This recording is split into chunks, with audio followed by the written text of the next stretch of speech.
Hello everyone, if you're trying to play GTA 5 and you keep getting this error, the program can't start because the xinput1_3.dll is missing from your computer, then you have come to the right place because in this video I'm going to show you how easy it is to fix this annoying error on GTA 5 easily. So first off, you're going to open up your web browser and then you're going to go on to both of these links. I'm going to put both of these links into the description of the video. First, you're going to download the DirectX. Click start download, and after that download and install DirectX on your computer. I won't do it because I already have it. And after that you're going to download this Visual C++ redisks.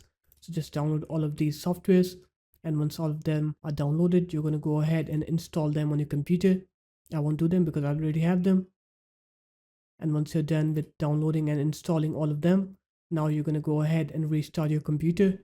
And once you're done with the restart, try to play GTA 5 and you'll see that your game will work correctly and you will not get that hex input error anymore. So there it is guys, that's how easy it was.